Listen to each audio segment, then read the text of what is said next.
France Bleu Lorraine et nos Mosellans du bout du monde. Cette semaine, ils sont trois, Guillaume, Valentin et Gary que nous avons avec nous. Gary qui représente donc le trio pour cette escapade, la Terre vue de la Selle, une escapade qui a duré quand même 700 jours. Et on va continuer bien sûr à parler un petit peu de votre périple.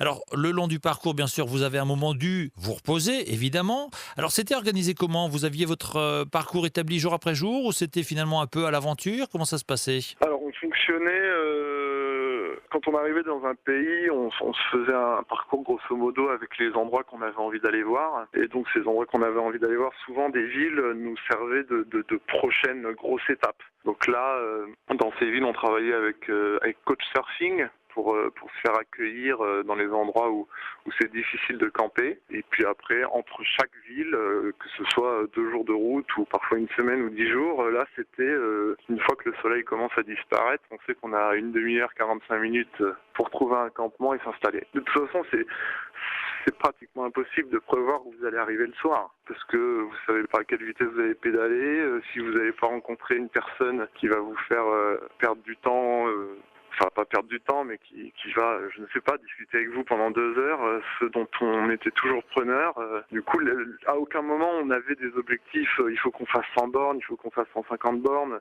Ça, c'était pas du tout notre vision du voyage. Quand on pédalait pour avancer, dès qu'il y avait un truc intéressant, on s'arrêtait. Alors là, c'est l'aspect discussion, ce qui est effectivement très plaisant.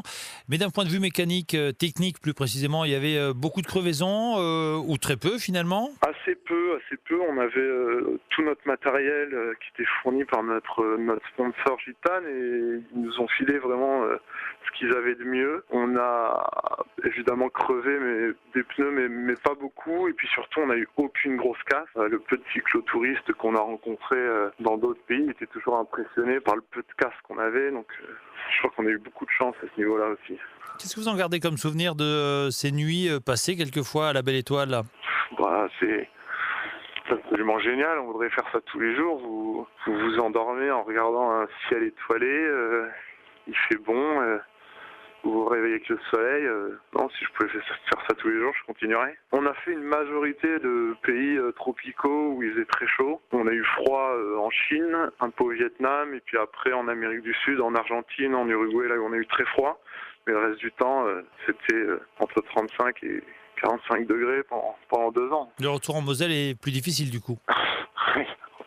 On est arrivé en été, donc ça allait mieux. On a eu le temps de se réadapter depuis. Mais ça manque, ça manque. Surtout en ce moment où on a l'impression d'être en hiver encore.